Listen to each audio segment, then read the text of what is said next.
ചേട്ടാ നമസ്കാരം. ഇന്ന് രാജ്യം മുഴുവൻ ആഘോഷിക്കുന്ന ഒരു വാർത്തയുണ്ട്. കശ്മീരിലും ഹരിയാനയിലും ഇപ്പോ റിസൾട്ട് വരാൻ പോവുകയാണല്ലോ. ഈ ഇവിടെ ബി തകർന്നടിയും എന്ന് പറയുന്ന റിപ്പോർട്ടുകളാണ് പല എക്സിറ്റ് പോളുകളിലൂടെയും ഇപ്പൊ പുറത്തു വന്നിരിക്കുന്നത്. അത് കേരളത്തിലൊക്കെ വലിയ ആഘോഷമായിട്ടുണ്ട്. രാജ്യം ഇന്ത്യ സഖ്യം തിരിച്ചു വരാൻ പോകുന്നു എന്ന് പറഞ്ഞ് വലിയ ആഘോഷത്തിലൂടെ കടന്നു പോവുകയാണ്. കോൺഗ്രസ് 10 വർഷത്തെ ഇടവേളയ്ക്ക് ശേഷം ഹരിയാനയിൽ ഭരണം പിടിക്കുമെന്ന എക്സിറ്റ് പോൾ സർവേ ഫലങ്ങൾ വളരെ വലിയ രീതിയിൽ ആഘോഷിക്കപ്പെടുന്നുണ്ട്. ഇത് നമ്മൾ നേരത്തെ പറഞ്ഞതാണ്. ബിജേട്ടൻ തന്നെ ഈ ഒരു ചർച്ചയിൽ നേരത്തെ പറഞ്ഞതാണ്. ഹരിയാനയിൽ കർഷക പ്രക്ഷോഭവും അവിടെയുള്ള മറ്റേ ഗുസ്തി താരങ്ങളുടെ പ്രതിഷേധവും ഒക്കെ വലിയ രീതിയിൽ അവിടെ ഇമ്പാക്ട് ഉണ്ടാക്കുമെന്ന് പറഞ്ഞത് തന്നെയാണ്. പക്ഷേ കശ്മീരിലോട്ട് വരുമ്പോൾ നമ്മൾ സംസാരിച്ചൊരു കാര്യം, കശ്മീരിൽ ബി ഭരണം എന്ന് പറയുന്ന കാര്യം അത്യന്താപേക്ഷിതമാണ്. കാരണം കശ്മീരിൽ ഇനി ഇന്ത്യ സഖ്യം ഭരണത്തിൽ വന്നു കഴിഞ്ഞാൽ വലിയ ഒരു എന്താണ് നമ്മുടെ പദ്ധതികൾ അവിടെ നടപ്പിലാക്കാൻ പറ്റാത്ത രീതിയിലേക്ക് കാര്യങ്ങൾ പോകും. പിന്നെ ഇവരൊക്കെ പറയുന്നത് 350 അബ്രഗേഷൻ ഒക്കെ തിരിച്ച് എടുത്തു മാറ്റിയിട്ട് അത് തിരിച്ചു കൊണ്ടുവരും എന്നൊക്കെയുള്ള പല കാര്യങ്ങളാണ് പറയുന്നത്. പോരാത്തതിന് എന്നെ ഏറ്റവും കൂടുതൽ ഞെട്ടിച്ച ചേട്ടാ അവിടെയുള്ള പൊതുജനങ്ങളുടെ മനസ്സാണ്. അവിടെ പോയി മാധ്യമപ്രവർത്തകന് ചേട്ടൻ കണ്ടു കാണുമല്ലോ, ട്വിറ്ററിലൊക്കെ കിടന്ന് മെഴുകുന്നതാവുന്നത് ചേട്ടൻ. അവിടെയുള്ള പൊതുജനങ്ങളുടെ അടുത്ത് ചെന്ന് ചോദിക്കുമ്പോൾ ഒരു തീവ്രവാദ മനസ്സോടുകൂടിയാണ് ഈ കശ്മീരിലെ ആൾക്കാർ സംസാരിക്കുന്നത്. നരേന്ദ്രമോദിയെ താഴെ ഇറക്കണം, ഇത് നമുക്ക് തിരിച്ചു കൊണ്ടുവരണം, മോദി എന്താണ് ചെയ്യുന്നത്, ഇവർക്ക് എത്ര കോടി രൂപയുടെ വികസനങ്ങളൊക്കെയാണ് അവിടെ നടത്തി കൊടുക്കുന്നത്. കശ്മീർ ഇപ്പൊ ശാന്തമാണ്, ഇല്ലേ? പാക് അധീന കശ്മീർ കൂടെ തിരിച്ചു പിടിക്കാനുള്ള ശ്രമങ്ങൾ നടത്തി അതിന് പകുതി വിജയിച്ചു നിൽക്കുകയാണ് നമ്മൾ. അപ്പൊ ആ ഒരു സാഹചര്യത്തിലാണ് ഇങ്ങനെയുള്ള കാര്യങ്ങളൊക്കെ വരുന്നത്. എന്തായാലും ഇന്ത്യ ടുഡേയുടെ സർവേ റിപ്പോർട്ട് പ്രകാരം കോൺഗ്രസ് 50-58, BJP 20-28ആണ്. NDTVയുടെ പ്രകാരം കോൺഗ്രസ് 54, ഹരിയാനയാണ് കേട്ടോ, BJP 27. ദൈനിക് ഭാസ്കറിന്റേത് കോൺഗ്രസ് 54, 44-54, BJP 15-29. ഇതാണ് ഹരിയാനയിലെ എക്സിറ്റ് പോൾ ഫലങ്ങൾ. ജമ്മു കാശ്മീരിലോട്ട് വരികയാണെങ്കിൽ ഇന്ത്യ ടുഡേ പറയുന്നത് കോൺഗ്രസ് NC 40 മുതൽ 48 വരെ സീറ്റുകൾ നേടും, BJP 27 മുതൽ 32 വരെ സീറ്റുകൾ നേടും. പക്ഷെ ഇവിടെ PDPയും മറ്റുള്ളവരും ഉണ്ട്, അവരൊരു 10 സീറ്റ് വരെ നേടും. ഈ മറ്റുള്ളവർ 10 സീറ്റ് വരെ നേടും എന്ന് പറയുന്നുണ്ട്. അങ്ങനെയാണെങ്കിൽ പോലും BJPക്ക് ഈ മറ്റുള്ളവരെ കൂടെ, അങ്ങനെയാണ് നമ്മൾ പണ്ട് സംസാരിച്ചത്, മറ്റുള്ളവരെ കൂടെ ചേർത്ത് BJP ഏത് തരത്തിലായിരുന്നാലും ഇവിടെ ഭരണം പിടിക്കും എന്നാണ് പറഞ്ഞിരിക്കുന്നത്. NDTV നോക്കുകയാണെങ്കിൽ കോൺഗ്രസ് ഇന്ത്യ സഖ്യം 42, BJP 27, ജമ്മു കാശ്മീരിൽ PDP 7, മറ്റുള്ളവർ 14 സീറ്റ് നേടുമെന്ന് പറയുന്നുണ്ട്. ദൈനിക് ഭാസ്കർ ആണെങ്കിൽ ഇന്ത്യ സഖ്യം 35-40, BJP 20-25, PDP 47. എന്താ തോന്നുന്നത് ബി ചേട്ടാ, ഇത് എങ്ങനെ വരും ഈ ഇവിടുത്തെ ഫലം? ഇപ്പം ഈ ഹരിയാനയുടെ ഫലത്തിൽ വലിയ അത്ഭുതമൊന്നുമില്ല എക്സിറ്റ് പോൾ വന്നത്. കാരണം ഉം, നമ്മൾ തന്നെ, കാരണം ഇന്നിപ്പോ ഇന്ത്യയുടെ ഒരു മുൻപ് ഇന്ത്യയില് ഈ തുടർഭരണങ്ങള് ഇപ്പൊ UP-യിലായാലും ഇല്ലെങ്കിൽ ഇപ്പൊ ഉം, ബംഗാളിലായാലും ഒക്കെ ഒരു മൂന്നോ നാലോ തവണ ഈ പിന്നെ എന്താ തുടർഭരണങ്ങള് വരുമായിരുന്നു. അത് നമുക്ക് എന്താ ഉം, പറയുന്നത്, കണ്ടിന്യൂ ഒരു മൂന്നോ നാലോ ടൈം ഒക്കെ ഭരിച്ച ഒരു ഉം, കാര്യങ്ങളുണ്ടായിരുന്നു. അപ്പൊ ഉം, ആ ഒരു സാഹചര്യത്തിൽ നിന്നും നമ്മുടെ രാജ്യം ഒരുപാട് മാറി. എനിക്ക് തോന്നുന്നു പിന്നെ തുടർച്ചയായി ഭരിച്ചൊരു മുഖ്യമന്ത്രി ശ്രീ നരേന്ദ്രമോദി ആയിരുന്നു ഗുജറാത്തിൽ 2002 മുതൽ 2014 വരെ അതെ. കണ്ടിന്യൂസ് ഭരിച്ച ഒരു മുഖ്യമന്ത്രി. പിന്നെ നമുക്ക് അങ്ങനെ ഉം, വേറെ മുഖ്യമന്ത്രിമാരെ ഒന്നും എടുത്തു പറയാനില്ല, കാരണം നമ്മുടെ പൊളിറ്റിക്സ് അങ്ങനെ മാറി. ഉം, ഹരിയാനയെ സംബന്ധിച്ച് അവിടെ ഒരു പൊളിറ്റിക്സ് ഉണ്ട്. അതായത് ഈ RSSന് ശക്തമായ വേരോട്ടമുള്ള സംസ്ഥാനങ്ങളിൽ ഒന്ന് ഈ ഹരിയാന. ഉം, അവിടെ ഈ RSSന്റെ പ്രവർത്തനത്തിന്റെ മുകളിലാണ് BJP അവരുടെ ഒരു ഇത് കെട്ടി പൊക്കിയിരിക്കുന്നത്. അവിടുത്തെ അത് ഒരു ശരി. വിഷയം 90-അംഗ നിയമസഭയാണ്. അവിടെ ഈ ജാട്ടുകളുടെ ഒരു ശക്തി കേന്ദ്രം എന്ന് പറയുന്ന ഒരു സംസ്ഥാനം ഈ ഹരിയാനയാണ്. 32-33% ഉം, വരെ ജാട്ടുകളുണ്ട്. ഈ ഉം, ഈ ജാട്ടുകൾ ഭരിച്ച് കൊളവാക്കി ദേവിലാലിന്റെ കുടുംബക്കാരും കോൺഗ്രസ് ഇരിക്കുമ്പോഴും ഈ ദേവിലാലിന്റെ ഉം, സപ്പോർട്ടേഴ്സും ഒക്കെ ഭരിച്ച് കൊളവാക്കി അഴിമതിയും ഉം, റോഡുകൾ നല്ലതല്ല, അങ്ങനത്തെ ഒരുപാട് വിഷയങ്ങൾ. അവിടെ RSS ചെയ്തൊരു കാര്യം ഈ ജാട്ടുകളെ ഒഴിച്ചു നിർത്തിക്കൊണ്ട് ആദ്യഘട്ടത്തിൽ, ഈ ഇലക്ഷന്റെ കാര്യമല്ല ഞാൻ ഈ പറയുന്നത്, അവിടെ BJPയുടെ വളർച്ചയുടെ കാര്യമാണ്. ആ ജാട്ടുകളെ ഉം, ഒഴിച്ചു നിർത്തിക്കൊണ്ട് ബാക്കിയുള്ള OBC, ദളിത്, ഉം, അവരൊരു വലിയ വിഭാഗമുണ്ട്. ഈ 32% കഴിഞ്ഞ ബാക്കി ഒരു വിഭാഗം ഉണ്ടല്ലോ, ഒരു 70-നടുത്ത് വരുന്ന ഉം. ഒരു അതെ അതെ. 65% വരുന്ന വിഭാഗം. അവരുടെ അതെ. ഇടയിലൊക്കെ ശാഖകൾ ഉണ്ടാക്കിക്കൊണ്ട് വളരെ ശക്തമായി അവരുടെ ഒരു യൂണിറ്റി ഉണ്ടാക്കി. ആ ഉം, ഒരു യൂണിറ്റിയുടെ റിസൾട്ട് ആയിരുന്നു നമ്മൾ ആദ്യ തെരഞ്ഞെടുപ്പിൽ കണ്ട ഒരു റിസൾട്ട്. ഉം, ആദ്യമായി BJP അവിടെ വലിയ ഭൂരിപക്ഷത്തിലാണ് അവർ ഉം, അധികാരത്തിൽ വരുന്നത്. അത് ബാക്കിയുള്ള, അതായത് ഈ ജാട്ടുകൾ ഒരു ചെറിയ വിഭാഗവും ബാക്കിയുള്ള OBC മറ്റ് ദളിത് പിന്നോക്ക വിഭാഗങ്ങൾ എല്ലാം കൂടെ ഒറ്റക്കെട്ടായിട്ട് നിന്നപ്പോൾ BJPക്ക് ആ ഒരു വലിയ മേൽക്കൈ. അവിടെ ഉം, BJPയുടെ മുഖ്യമന്ത്രിയായിട്ട് വന്ന RSSന്റെ പഴയകാല പ്രചാരകനായിരുന്നു ഖട്ടാറിനെയാണ് കൊണ്ടുവന്നത്. ഉം, ഖട്ടാറിനെ കൊണ്ടുവന്ന് ഖട്ടാറിന്റെ ഒരു പ്രധാന പ്രശ്നം എന്ന് വെച്ച് കഴിഞ്ഞാല് വളരെ കർക്കശക്കാരനായ ഒരു നേതാവാണ്. ഈ പൊളിറ്റിക്സിൽ കർക്കശ്യം വന്നാല് അതൊരു വലിയ ബുദ്ധിമുട്ട് ഉണ്ടാക്കുന്ന ഒരു കാര്യം. ഉം, ഉം, നമുക്ക് ഉം. നിലപാടുകൾ സ്ട്രോങ് ആയിട്ട് എടുക്കണം. ഇപ്പൊ നരേന്ദ്രമോദി ഉണ്ട്, അദ്ദേഹം ഒരു നിലപാട് എടുത്തു കഴിഞ്ഞാൽ അത് നടപ്പാക്കും. പക്ഷെ ആ നടപ്പാക്കുന്നത് കർശനമല്ല എന്ന് നമുക്ക് തോന്നുന്ന രീതിയിലാണ്. കാരണം അതിന്റെ ഏറ്റവും അതെ. നല്ല ഉദാഹരണമാണ് നോട്ട് നിരോധനം കൊണ്ടുവന്നത്. ഒരുപക്ഷെ ഇന്ത്യയിൽ ഉം, നല്ല ലോകത്തിലെ തന്നെ ഒരു ഭരണാധികാരി പേടിക്കുന്ന ഒരു കാര്യമാണ് നോട്ട് നിരോധനം. അങ്ങനെ ഒരു രാജ്യത്തിന് ഉം, കൊണ്ടുവരാൻ കാരണം നമ്മുടെ ഇന്ത്യയിൽ നോട്ട് നിരോധനം വന്നപ്പോൾ ലോക രാജ്യങ്ങൾ പലതും അമ്പരപ്പോടാണ് അത് കണ്ടത്. കാരണം നൂറ്റി ഉം. 40 കോടി ജനമുള്ള ഒരു വലിയ രാജ്യത്ത് ഒരു ഒറ്റ സുപ്രഭാതത്തിൽ നോട്ട് നിരോധിക്കുക എന്ന് പറഞ്ഞു കഴിഞ്ഞാൽ ചിന്തിക്കാൻ പറ്റാത്തൊരു സാധനമാണത്.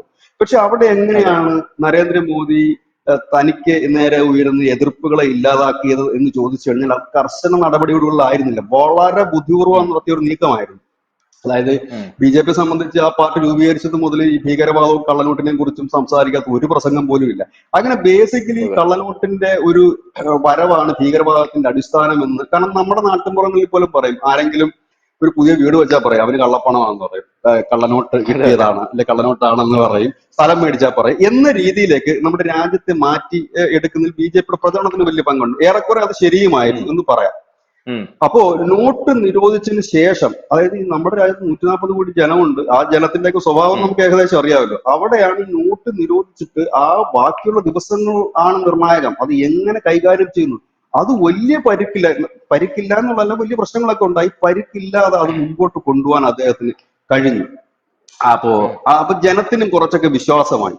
കാരണം ഇവിടെ ഉം, ഇത് ഈ നോട്ട് നിരോധനം, കാരണം എന്താണ് അതിനകത്തൊരു വലിയ സൈക്കോളജി എന്താണെന്ന് വെച്ച് കഴിഞ്ഞാൽ ഈ ബഹുഭൂരിപക്ഷം പേരും പണക്കാരല്ലല്ലോ നമ്മുടെ രാജ്യത്ത്.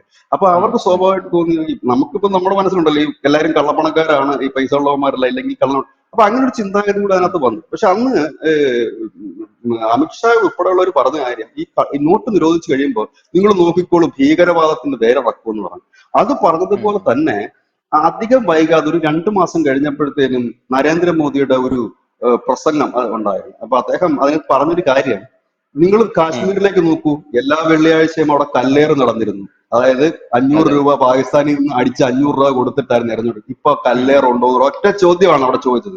അതായത് അതെ. അതെ. നമ്മള് ഒരു കാര്യം ഇംപ്ലിമെന്റ് ചെയ്യുമ്പോൾ അതിനെ ജനങ്ങൾക്ക് ഉം, കൺവിൻസ് ആകുന്ന രീതിയിൽ കൊണ്ടുവന്നു കഴിഞ്ഞാൽ അവർക്ക് അത് സ്വീകാര്യതയാണ്. പക്ഷെ ഖട്ടാറിന്റെ ഉം, കാര്യത്തിൽ പറഞ്ഞ തുടക്കം മുതലേ തന്നെ ബി.ജെ.പിയുടെ കേന്ദ്ര നേതൃത്വമായിട്ട്, പ്രത്യേകിച്ച് അമിത്ഷായും മോദിയുമായിട്ട് അത്ര സുഖത്തിലല്ലായിരുന്നു ഖട്ടാർ. കാരണം ഉം, ഉം, ഖട്ടാറിന്റേതായ വഴി പോകുന്നു. ആർ.എസ്.എസിന്റെ ഒരു സ്വയം സേവകന്റെ ഒരു ഫുൾ ഇതിൽ നിന്നാണ് പുള്ളി പൊളിറ്റിക്സിലേക്ക് പെട്ടെന്ന് വരുന്നത്. ആ ഒരു ഉം, മോദിയെ പോലല്ല, മോദിക്ക് ഭരണപരിചയമുണ്ട്, ഇദ്ദേഹത്തിന് ഉം. ഭരണപരിചയമില്ല.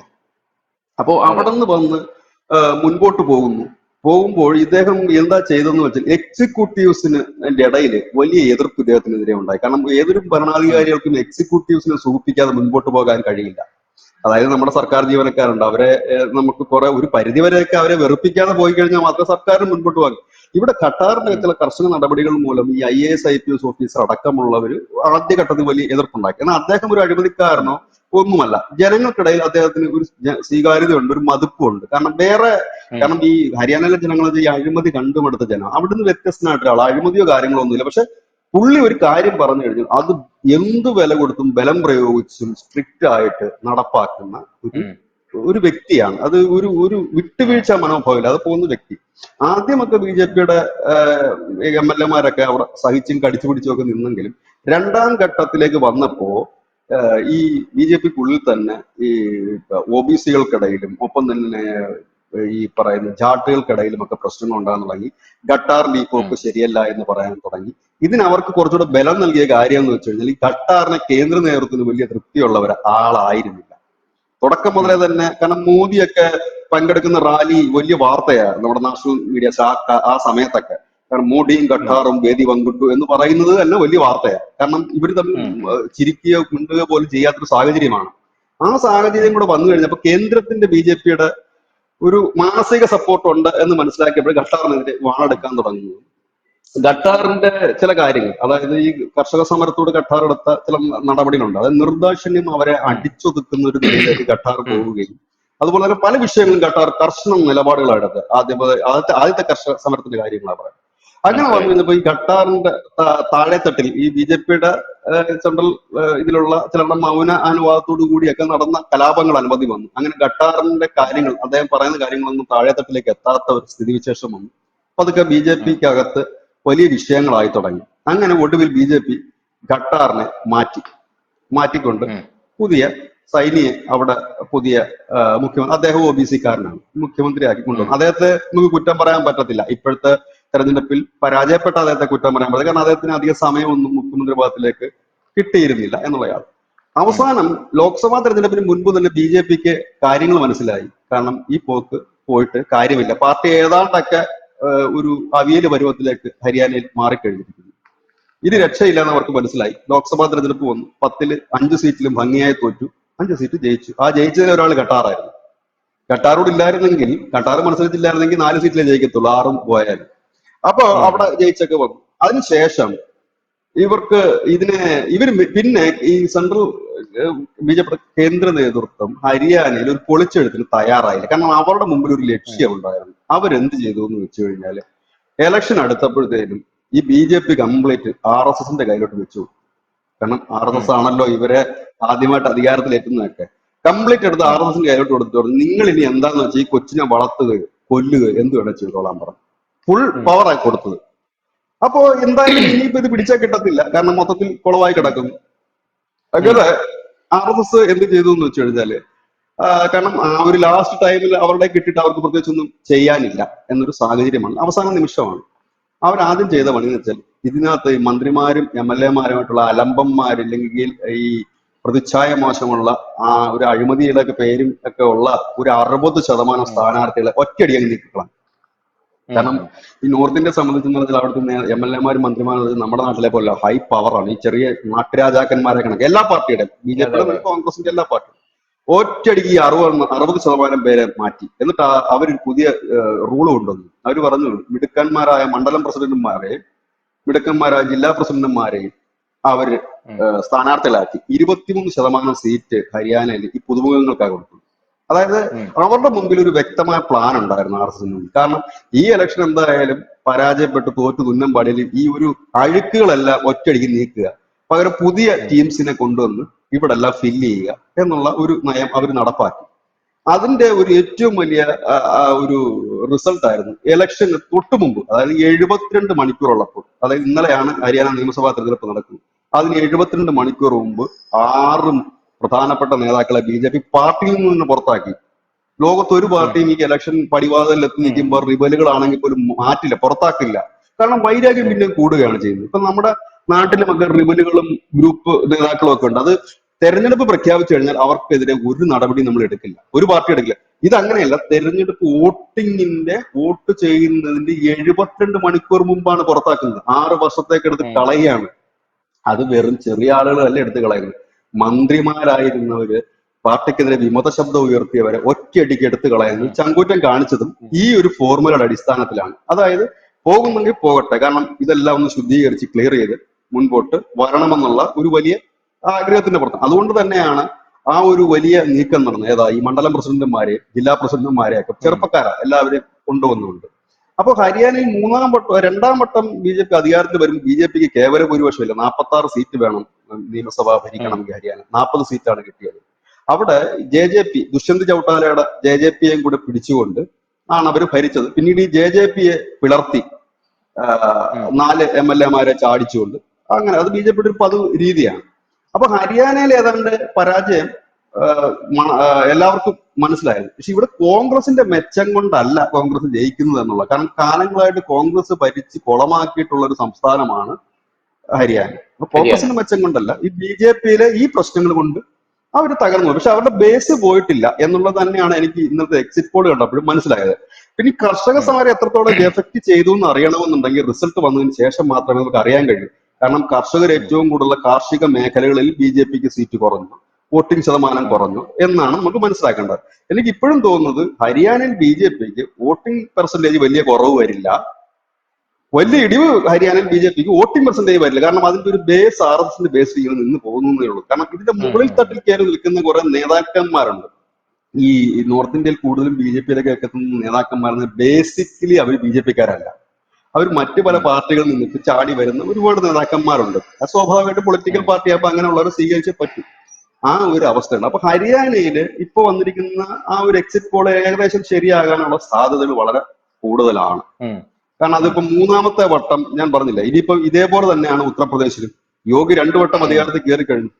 മൂന്നാമത്തെ വട്ടം വലിയ ഒരു സ്ട്രഗിൾ ആയിരിക്കും യോഗിക്ക് അധികാരം നിലനിർത്താനായിട്ട്. ഇപ്പൊ ഇലക്ഷൻ വരികയല്ലേ, 2027 അവിടെ ഭയങ്കര ബുദ്ധിമുട്ടായിരിക്കും ഭരണം നിലനിർത്തുക എന്നുള്ളത്. കാരണം 2 വർഷം ഭരിച്ചു കഴിയുമ്പോൾ തന്നെ സ്വാഭാവികമായിട്ട് നമുക്കൊരു മടുപ്പുണ്ടാകും അല്ലെ.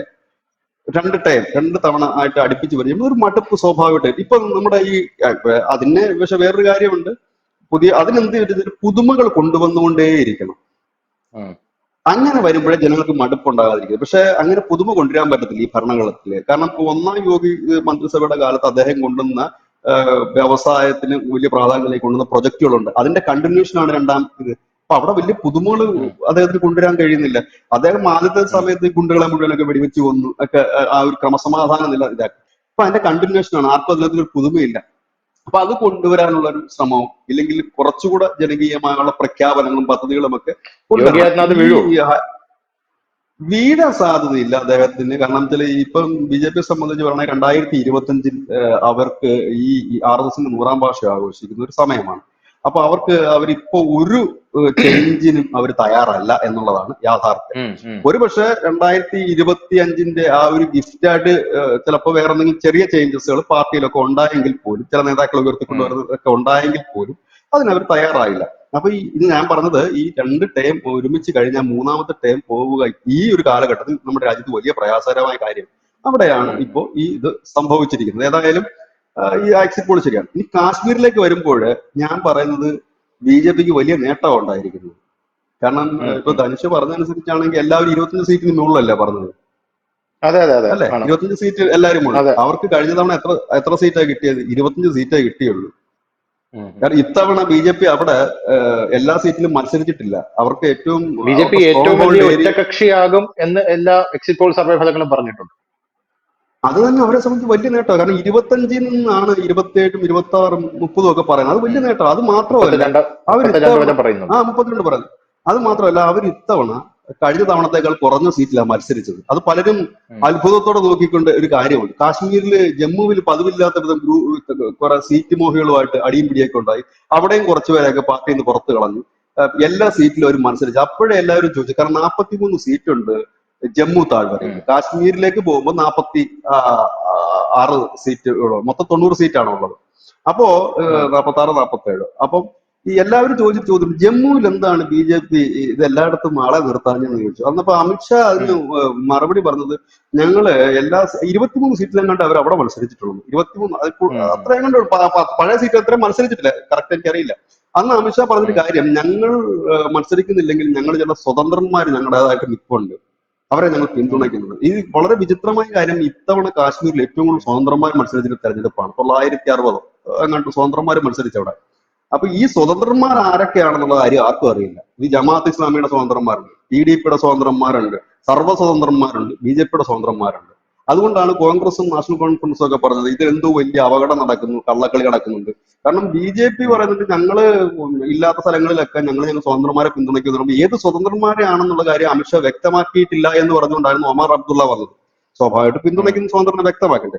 അവിടുത്തെ ഒരു വിഷയം എന്ന് പറഞ്ഞാൽ മണ്ഡലങ്ങളിലൊക്കെ മിക്കവാറും ഒക്കെ ചില മണ്ഡലങ്ങളിൽ 20,000 വോട്ട് 25,000 വോട്ടേ ഉള്ളൂ. നമ്മുടെ ഈ നാട്ടിലെ പോലെ 1.5 ലക്ഷം 2 ലക്ഷം വോട്ട് ഇല്ല ചില മണ്ഡലങ്ങളിലൊക്കെ. അപ്പൊ അവിടെ ഒരു സ്വതന്ത്രൻ എന്ന് പറഞ്ഞു കഴിഞ്ഞാൽ ആ സ്വതന്ത്രം എന്തും ചെയ്യാൻ കഴിയുന്ന ഒരു സ്വതന്ത്രം തന്നെയാണ് അവിടെ. അപ്പോ ഈ 2014 സമാനമായ ഒരു സ്ഥിതിയാണ് കാശ്മീരിൽ ഉണ്ടായിരുന്നത്. അവിടെ അന്ന് BJPക്ക് കേവലം 25 സീറ്റാണ് ഉണ്ടായിരുന്നത്. 46 സീറ്റ് വേണം ഭരിക്കാനായിട്ട്. അന്ന് ഈ നാഷണൽ കോൺഫറൻസും PDPയും എല്ലാം കൂടെ ചേർന്നിട്ട് അവിടെ ഭരിച്ചു തുടങ്ങി. ഒറ്റ വർഷം ഭരണം നിന്നുള്ളൂ. ഒരു വർഷം 11 മാസമാണ് ആ ഭരണം നിലനിന്നത്. അപ്പോഴത്തേനും ഏതാണ്ട് അടിച്ചു പിരിഞ്ഞ് പോയി. അന്ന് അവിടെ BJPയുടെ കാര്യങ്ങൾ നോക്കിയിരുന്നതും BJPയുടെ അവിടുത്തെ ചുമതല ഉണ്ടായിരുന്ന RSS പ്രചാരൻ രാംമാധവായിരുന്നു. ഇത്തവണയും ഈ ഇലക്ഷന് മുമ്പേ അത് കഴിഞ്ഞിട്ട് ആ ഒരു തെരഞ്ഞെടുപ്പ് കഴിഞ്ഞപ്പോൾ രാംമാധവനെ RSS പതുക്കെ BJP തിരിച്ചു വിളിച്ചു. അങ്ങനെയാണല്ലോ BJPക്ക് വിട്ടുകൊടുക്കുകയാണ് ചെയ്യുന്നത്. 2-3 വർഷത്തേക്ക് വിട്ടുകൊടുത്തിട്ട് ചുമതല കഴിയുമ്പോൾ തിരിച്ചു വിളിക്കുകയാണ് ചെയ്യുന്നത്. അങ്ങനെ തിരിച്ചു വിളിച്ച് ഈ രാംമാധവനെ വീണ്ടും കാശ്മീരിലേക്ക് അവരയച്ചു ഈ തെരഞ്ഞെടുപ്പിന് മുൻപ്. കാരണം അന്ന് ഈ മെഹബൂബ മുഫ്തിയും PDPയും BJPയും തമ്മിൽ ഒരു സഖ്യമുണ്ടാക്കാൻ കഴിഞ്ഞത് ഈ രാംമാധവിന്റെ തന്ത്രങ്ങളായിരുന്നു. ആ രാംമാധവ് വീണ്ടും കാശ്മീരിൽ എത്തിയിട്ടുണ്ട്. അതാണ് ഞാൻ പറഞ്ഞത്, ആ 2014 സമാനമായ ഒരു ആവർത്തനമാകും ജമ്മു കാശ്മീരിൽ 2024 നടക്കും. അന്നത്തെ കഥാപാത്രങ്ങളൊക്കെ ഇപ്പോഴും അവിടെ ഉണ്ട്. രാംമാധവ് വീണ്ടും ഉം, സജീവമായി, കാശ്മീരിന്റെ ചുമതല ഉം, രാംമാധവനാണ്. രണ്ടാമത്തെ കാര്യം എന്ന് പറഞ്ഞാല് ഈ കോൺഗ്രസിന്റെ മുന്നണി ആയാലും മറ്റു മുന്നണികളായാലും ചേർന്ന് ഭരിക്കുന്ന വലിയ ആയുസ് ഉണ്ടാകില്ല. കാരണം BJP ഉം, സംബന്ധിച്ച് അവിടെ സീറ്റ് കൂടുതൽ കിട്ടിക്കഴിഞ്ഞാൽ അവർക്ക് ഈ ലോകത്തോട്, രാജ്യത്തോടല്ല ലോകത്തോട് തന്നെ വിളിച്ചു പറയാൻ ഒരു കാര്യമുണ്ട്. 370 എടുത്തു കളഞ്ഞത് ഉം, കാശ്മീർ ജനത അംഗീകരിച്ചില്ലേ? അവിടെ സമാധാനപൂർണ്ണ ഞങ്ങൾ തെരഞ്ഞെടുപ്പ് മാത്രമല്ല നടത്തിയത്, തങ്ങൾക്ക് അനുകൂലമായിട്ട് ചിന്തിക്കുന്ന ഒരു ജനം അവിടെ ഉണ്ട് എന്ന് മനസ്സിലായില്ലേ എന്നൊരു ചോദ്യം അവർക്ക് ഉയർത്താൻ കഴിയും. അതൊരു വലിയ ക്വസ്റ്റ്യൻ തന്നെയാണ്. ഒരു പക്ഷേ ഈ നാഷണൽ കോൺഫറൻസും കോൺഗ്രസും കൂടെ ചേർന്ന് ഭരിച്ചാലും അധികം വൈകാതെ ഇത് താഴെ വലിച്ചിട്ടുകൊണ്ട് PDP, BJP, കോൺഗ്രസിലെ ഒരു വിഭാഗത്തെയും കൂടെ അടർത്തിയെടുത്ത് മുമ്പോട്ട് പോകാൻ, ഇല്ലെങ്കിൽ നാഷണൽ കോൺഫറൻസ് തന്നെ നെടുകെ പിളരാനുള്ള സാധ്യതകളുണ്ട്. കാരണം ഉം, ലോക്സഭാ തെരഞ്ഞെടുപ്പിന് നാഷണൽ കോൺഫറൻസിന്റെ സ്ട്രോങ് ഹോൾഡ് ഏരിയയിൽ ഒമർ അബ്ദുള്ള ഉൾപ്പെടെ തോറ്റുപോയി. ആ ഉം, തോറ്റുപോകാനുള്ള കാരണം എന്താന്ന് വെച്ചാൽ എഞ്ചിനീയർ റാഷിദയുടെ ഒരു പാർട്ടി അവിടെ വന്നു. ഉം, അഫ്താഫ് കാശ്മീരി, അങ്ങനെ അതൊരു പാർട്ടിയാണ്. ഈ റാഷിദ്, ഉം, എഞ്ചിനീയർ റാഷിദ് എന്ന് പറയുന്ന ആള് ജയിലില്ല. ഈ ഇലക്ഷന് തൊട്ട് മുമ്പ് അദ്ദേഹത്തിന് ജാമ്യം കൊടുത്ത് പ്രചരണത്തിന് പോയിരുന്നു. അദ്ദേഹം ഈ ഉം, വിഘടനവാദി തീവ്രവാദികൾക്ക് ഫണ്ട് കൊടുത്തതിനകത്ത് കിടക്കുന്ന വ്യക്തിയാണ്. അദ്ദേഹത്തിന്റെ ഉം, പാർട്ടിക്ക് ഈ കാശ്മീർ മേഖലയിൽ ഫറൂഖ് അബ്ദുള്ള പാർട്ടിയെ പരാജയപ്പെടുത്താൻ കഴിഞ്ഞിരുന്നു. അദ്ദേഹം മത്സരിച്ച് ജയിച്ച ഉം, MP ആണ്. ഒമർ അബ്ദുള്ള ഉം, തോൽപ്പിച്ചോണ്ട്, അതും ചെറിയ വോട്ടിനല്ല, വലിയ മാർജിനിൽ, 2 ലക്ഷത്തിൽ പരം വോട്ടിന്റെ മാർജിനില്ല. പാർലമെന്റ് മണ്ഡലമല്ലേ, ഉം, നിയമസഭയല്ലേ ഉം, ജയിച്ചത്. അപ്പൊ ഒരുപക്ഷെ നാഷണൽ കോൺഫറൻസിനെ പിളർത്താനുള്ള എല്ലാ വകുപ്പും അവിടെ തന്നെ ഉണ്ട്. അതായത് ഈ ഈ എഞ്ചിനീയർ റാഷിദിന്റെ പാർട്ടിക്ക് വേണമെങ്കിൽ ഈ നാഷണൽ കോൺഫറൻസിൽ ഒരു വിള്ളൽ ഉണ്ടാക്കാൻ കഴിയും. അങ്ങനെയാണെങ്കിൽ ബാക്കിയുള്ളവരെ റാഞ്ചിക്കൊണ്ട് അവർ പോകാൻ സാധ്യതയുണ്ട്. BJP പോയി ഉം, കഴിഞ്ഞൊരു ഫോർമുല ഉണ്ടാകും. കാരണം കാശ്മീരിൽ BJP ഏറ്റവും വലിയ റോൾ എന്ന് വെച്ചാൽ അവിടെ ഉള്ള എല്ലാവരുമായിട്ട് ഇവർ ചേർന്ന് ഭരിച്ചിട്ടുണ്ട്. PDP ഉം, ആയിട്ട് ചേർന്ന് ഭരിച്ചിട്ടുണ്ട്. ഫറൂഖ് അബ്ദുള്ളയായിട്ട് ചേർന്ന് ഭരിച്ചിട്ടുണ്ട്. ഒമർ അബ്ദുള്ള ഇവരുടെ മന്ത്രിസഭയിൽ മന്ത്രിയായിരുന്നു, സഹമന്ത്രിയായിരുന്നു. അങ്ങനെ ഉം, ഇവർക്ക് അവിടെ തൊട്ടുകൂടാത്ത തീവ്രവാദികൾ ഒഴിച്ച് ബാക്കിയുള്ള കംപ്ലീറ്റ് ജനമായിട്ട് ഇവർ കൂട്ടുകൂടിയിട്ടുണ്ട്, ഭരിച്ചിട്ടുണ്ട്. അതുകൊണ്ട് ഇവർക്ക് ഉം. അതിനകത്ത് വലിയ ബുദ്ധിമുട്ടൊന്നും ഉണ്ടാകുന്ന പ്രശ്നം വരുന്നില്ല എന്നാണ് എനിക്ക് തോന്നുന്നത്. അപ്പം അതെ. എനിക്ക് തോന്നുന്നത് ഇത് BJP തന്നെ ഇവിടെ കാശ്മീരിൽ ആത്യന്തികമായി തന്നെ ഭരിക്കാൻ സാധ്യതയുണ്ട്. കാരണം 2014 അവർ ഉം, 4 വർഷം ഭരിച്ചില്ലേ. എല്ലാവരും പറഞ്ഞു ഉം, ഒരിക്കലും ഈ സഖ്യം മുൻപോട്ട് പോകില്ല. കാരണം അവർക്കൊരു ലക്ഷ്യമുണ്ട്. കാരണം ആ കാലക്രമേണയെങ്കിലും കാശ്മീരിൽ ഒറ്റയ്ക്ക് അധികാരത്തിൽ വരാൻ ഒരു വലിയ പ്ലാനിങ് ഉണ്ട്. പക്ഷെ കാശ്മീരിനെ ഉം, സംബന്ധിച്ച് അവർക്ക് ഒറ്റയ്ക്ക് മുന്നേറുക അസാധ്യമാണ് ഇപ്പോഴത്തെ സാഹചര്യത്തിൽ. അവിടെയാണ് ഈ ധനുഷ് പറഞ്ഞ ആ ട്വിറ്ററിലെ കാര്യം നമുക്ക് മനസ്സിലാകുന്നത്. അപ്പൊ അവിടുത്തെ ഒരു വിഭാഗം ജനങ്ങൾ ഇപ്പോഴും 98% മുസ്ലിം ഭൂരിപക്ഷമുള്ള മേഖലയാണ് കാശ്മീർ എന്നുള്ള, ജമ്മു കാശ്മീർ, അത് കാശ്മീർ ഉം, മേഖല. ഉം, അവിടുത്തെ ജനങ്ങൾ ഇപ്പോഴും ഈ വിഘടനവാദികളുടെ തീവ്രവാദികളുടെ ഭീഷണിക്ക് മുൻപിലാണ്. അവരെ ഭീഷണിപ്പെടുത്തിക്കൊണ്ടും അവരെ ഭയപ്പെടുത്തിക്കൊണ്ടും ഒക്കെയാണ് മുൻപോട്ട് പോകുന്നത്. ഇപ്പോ അവിടെ ഒരുപാട് ഉം, വികസനം വന്നിട്ടുണ്ട്. ചെറുപ്പക്കാർ ഒരുപാട് പേര് ജോലിക്ക് പോയിട്ടുണ്ടെങ്കിൽ പോലും അവിടുത്തെ ഗ്രാമീണർക്കിടയിലും താഴെത്തട്ടിലിടയിലും ഒക്കെ പറഞ്ഞിട്ടും നരേന്ദ്രമോദി നമ്മളെ അത് ചെയ്തുകളെ ഇത് ചെയ്തുകളെ എന്നൊക്കെ പറയുമ്പോഴും, കാരണം അവർക്ക് ഉം, പറയാതിരിക്കാൻ കഴിയില്ല. കാരണം കാശ്മീരിലൊക്കെ പക്ഷെ അതിന് ഒരുപാട് മാറ്റമുണ്ട്. ഇപ്പൊ തനിഷ് പറഞ്ഞ ആ വീഡിയോ പോലെ തന്നെ ഞാൻ അവിടുത്തെ കാശ്മീരിലുള്ള ചില സ്ത്രീകളുടെ വീഡിയോ കണ്ടിട്ടുണ്ട്. അവർ പറയുന്നത് നരേന്ദ്രമോദി ഇനിയും വരണം. കാരണം ഞങ്ങൾക്ക് ഗുണപ്പെട്ടത് നരേന്ദ്രമോദി വന്നപ്പോഴാണ്. അവരതിനകത്ത് കുറെ സ്കീമുകൾ ഉം, പറയുന്നുണ്ട്.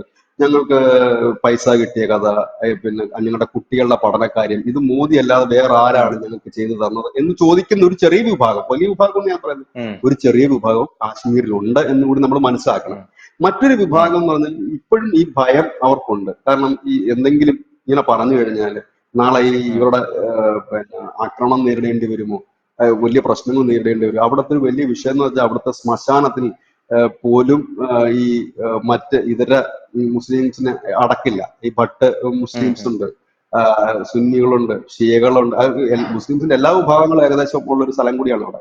അപ്പൊ അങ്ങനെയും ഉം, ചില പ്രശ്നങ്ങൾ അവിടെ ഉണ്ട്. അങ്ങനെ ഒരുപാട് പ്രശ്നങ്ങൾക്ക് നടുവിൽ നിന്നുകൊണ്ടായിരിക്കണം അവർ നരേന്ദ്രമോദിയെ കുറ്റം പറയാൻ സാധ്യത. പിന്നെ ഇപ്പോഴും നാഷണൽ കോൺഫറൻസിന്റെ ഒരു സ്ട്രോങ് ഏരിയ ആണ് കാശ്മീർ, ജമ്മു അല്ല, ഉം, കാശ്മീർ. ജമ്മുവിലേക്ക് വരുമ്പോൾ BJP PDP പോരാണ്. അവിടെയാണ് ഈ ഇവിടെ ചില അഡ്ജസ്റ്റ്മെന്റുകൾ നടന്നിട്ടുണ്ട് എന്നുള്ളത് ഇലക്ഷൻ മുമ്പേ പറഞ്ഞത്. കാരണം ഉം, PDPക്ക് ജയിക്കാൻ പാകത്തിന് ചില സീറ്റുകളിൽ BJP സ്ഥാനാർത്ഥിയെ നിർത്തിയിട്ടില്ല. അവിടെയാണ് BJP ഉം, പറയുന്നത് സ്വതന്ത്രന്മാരെ നിർത്തിയിട്ടുണ്ടെന്ന് പറയുന്നത്. അതാണ് പറയുന്നത്, ഇതിനകത്ത് ആരാണ് ഏത് പാർട്ടിയുടെ സ്വതന്ത്രമാണെന്ന് ആർക്കും അറിയത്തില്ല. ഈ തെരഞ്ഞെടുപ്പ് ഉം, കഴിയുമ്പോൾ ഞാൻ ഇന്നലെ ഒരു സർവേ കണ്ടത് 16 സീറ്റുകൾ സ്വതന്ത്രന്മാർ നേടുവന്ന കാശ്മീരിൽ. ഈ 16 ഉം, സീറ്റിനകത്ത് ജമാഅത്ത് ഇസ്ലാമിയുടെ സ്വതന്ത്രമുണ്ട്, ഒപ്പം മറ്റു പാർട്ടികളുടെ സ്വതന്ത്രമുണ്ട്. BJP ഞാൻ പറഞ്ഞില്ല, അതായത് ഉം, 16 സീറ്റൊക്കെ അവർ നേടുക എന്ന് പറഞ്ഞു കഴിഞ്ഞാല് BJPക്ക് ഒരു 30 സീറ്റ് നേടുകയാണെന്നുണ്ടെങ്കിൽ ഈ 16-ല് ബാക്കിയൂടെ പിടിച്ച് PDP കൂടെ പിടിക്കാമെങ്കിൽ ചിലപ്പോൾ അവർക്ക് അവകാശവാദം ഉന്നയിച്ച് മുമ്പോട്ട് പോകാൻ കഴിയും. BJP ആയതുകൊണ്ട് അങ്ങനെ ചെയ്യത്തില്ലെന്നൊന്നും നമുക്ക് പറയാൻ കഴിയത്തൊന്നുമില്ല അവര്. കാരണം ഞാൻ പറഞ്ഞില്ല, അവിടെ ഭീകരവാദികൾ ഒഴിച്ച് ബാക്കി എല്ലാവരും അവർ കൂട്ടിക്കെട്ടിക്കൊണ്ട് വരാൻ സാധ്യത കൂടുതലാണ്. പക്ഷെ ഈ ഹരിയാനയെ സംബന്ധിച്ച് BJP-യുടെ പരാജയം നേരത്തെ തന്നെ BJP നേതൃത്വത്തിന് തന്നെ മനസ്സിലായ ഒരു കാര്യമാണ്. കാരണം അവിടുത്തെ തമ്മിത്തല്ല്, ഗ്രൂപ്പിസം, അത് തന്നെയാണ് ആ പാർട്ടിയുടെ ഏറ്റവും വലിയ ഒരു, അല്ലാതെ അഴിമതി ആരോപണം ഇന്ന് വരെ അവിടെ വന്നിട്ടില്ല. പിന്നെ ഇപ്പം ഞാൻ പറഞ്ഞുതരാം, അവിടെ ഈ ഇലക്ഷൻ റിസൾട്ട് വന്നിരുമ്പോൾ നമ്മുടെ മാധ്യമങ്ങളിലൊക്കെ എഴുതുന്ന ഹെഡിങ് കർഷക സമരം കത്തി, അതിൽ കരിഞ്ഞുണങ്ങി ഹരിയാന എന്നൊക്കെ പറഞ്ഞ് തലക്കെട്ട് കൊടുക്കും. പക്ഷെ കർഷക സമരം ആയിരുന്നില്ല. കാരണം കർഷക സമരത്തിന്റെ അലയൊലികൾ വന്നതിന് ശേഷം അവിടെ ഒരുപാട് ഉപതെരഞ്ഞെടുപ്പൊക്കെ നടന്നിട്ടുണ്ട് 2024 മുൻപൊക്കെ. അതായത് ഒന്നാം കർഷക സമരമായിരുന്നു, വലുതാക്കി കൊടുക്കും. അവർക്കൊക്കെ വലിയ എഫക്ട് ചെയ്യാൻ, കാരണം ഇത് സ്വാഭാവികമായിട്ടുണ്ടാകുന്ന ഒരു ഭരണവിരുദ്ധ വികാരത്തിന്റെ ഒരു ഭാഗമാണ്. അത് സ്വാഭാവികമാണ്. അത് കണ്ടിന്യൂഷൻ വരുമ്പോൾ ഒരു ഇത് വരുന്നു. അത് ഈ ഭരണവിരുദ്ധ വികാരം ഉണ്ടായിട്ടാണല്ലോ ഖട്ടാറിനെ മാറ്റേണ്ടി വന്നത്, ഇല്ലെങ്കിൽ മാറ്റില്ലായിരുന്നല്ലോ. അപ്പൊ പിന്നെ ഈ ഇപ്പോഴ് ഉള്ള ഒരു കാര്യം ഇത് തന്നെയാണ്. അല്ലാതെ കർഷക സമരം ഏറ്റിട്ടുണ്ടോ ഇല്ല എന്നുള്ളത് നമുക്ക് റിസൾട്ട് വന്നതിന് ശേഷം പറയാം. കാരണം ഈ കർഷക മേഖലകളുണ്ടല്ലോ, കാർഷിക മേഖലകൾ, അവിടെ നിന്നായിരിക്കുമല്ലോ കർഷക സമരത്തിന് ഏറ്റവും കൂടുതൽ വോട്ടുകൾ വരുന്നത്. ആ മേഖലയിൽ വരുമ്പോൾ നമുക്ക് അറിയാൻ പറ്റും. പക്ഷെ എനിക്ക് അതിനകത്ത് അത്ഭുതപ്പെടുത്തിയ കാര്യം, ഈ ആം ആദ്മി അവിടെ വലിയ സംഭവമാണെന്നൊക്കെ നമ്മുടെ മാധ്യമങ്ങൾ മുമ്പ് എഴുതിയിരുന്നു. ഒരൊറ്റ സീറ്റ് പോലും ആം ആദ്മിക്ക് പറയുന്നില്ല. അതാണ് പിന്നെ അവിടെ ശ്രദ്ധേയം, പൂജ്യമാണ് പറയുന്നത്. അത് എന്തുകൊണ്ടാണ് അതങ്ങനെ വന്നത് എന്ന്. കാരണം അവിടെ ചണ്ഡീഗഡ് മുനിസിപ്പൽ കോർപ്പറേഷനിലൊക്കെ ആം ആദ്മിയുടെ മേയർ എന്ന് വലിയ വിഷയമൊക്കെ ആയത്. അപ്പൊ അവിടെയൊക്കെ ജയിച്ചു കയറി അവരെന്താണ് അവിടെ അങ്ങനെ മങ്ങിപ്പോയെന്ന് അറിയില്ല. പിന്നെ അവിടെ ശ്രദ്ധേയമായ ഒരു മത്സരം കാഴ്ചവെച്ചിരിക്കുന്നത് INDL ആണ്. മറ്റേ ഈ പഴയ ഇവിടെ ജാട്ടുകളുടെ പാർട്ടി ഉണ്ടല്ലോ, അവരൊരു 2 സീറ്റൊക്കെ നേടുമെന്ന് ചില സർവേകൾ പറയുന്നു. അങ്ങനെയെങ്കിൽ അത് ചില പുതിയ നീക്കങ്ങളുടെ ഭാഗവുമായിട്ട് നമുക്ക് അതിനെ കാണാൻ പറ്റും. അതായത് വീണ്ടും ഈ ജാട്ടുകളുടെ പാർട്ടി, അതായത് ദുഷ്യന്ത് ചൗട്ടാലയുടെ പിന്നാലെ ആയിരുന്നല്ലോ, JJP-യുടെ പിന്നാലെ ആയിരുന്നു ജാട്ടുകൾ പോയിരുന്നത്. JJP-ക്ക് സീറ്റ് കുറയുന്നുണ്ട്. പഴയ ദേവിലാലിന്റെ പണ്ടത്തെ പഴയ പാർട്ടി അവിടെ സീറ്റ് പിടിക്കുന്നുമുണ്ട്. അപ്പൊ അങ്ങനെ ചില കാര്യങ്ങൾ കാണുന്നുണ്ട്. അപ്പൊ സ്വാഭാവികമായിട്ടും ഹരിയാനയിലെ എക്സിറ്റ് പോൾ ഏകദേശം ശരിയാകാനാണ് സാധ്യത. കാശ്മീരിനെ സംബന്ധിച്ച് BJP-ക്ക് നേട്ടമാണ്, അവർക്ക് വിജയമാണെന്ന് തന്നെ പറയേണ്ടി വരും. ഇപ്പോഴത്തെ എക്സിറ്റ് പോളുകളുടെ കണക്കാണ് ഞാൻ പറഞ്ഞത്. കാരണം 25 സീറ്റിൽ നിന്ന് 26ാമത്തെ സീറ്റ് നേടുക എന്ന് പറഞ്ഞത് വിജയം തന്നെയാണ്. പക്ഷെ ഇത്തവണ കുറച്ച് സീറ്റിലെ മത്സരിച്ചുള്ളൂ എന്ന് കൂടെ പറയുമ്പോൾ വമ്പൻ വിജയം തന്നെ പറയേണ്ടി വരും. അതെ. അപ്പൊ എന്തായാലും ജമ്മു കാശ്മീരിലെയും ഹരിയാനയിലെയും റിസൾട്ട് ഉടനെ തന്നെ നമുക്ക് അറിയാൻ സാധിക്കും. അപ്പൊ പിന്നെ നമ്മുടെ ഈ ചർച്ച നാളെ 8-ാം തീയതി വരും. 8-ാം തീയതി വരും. അതെ. അപ്പൊ അന്ന് തന്നെ നമുക്ക് കാര്യങ്ങൾ ആ സമയത്ത്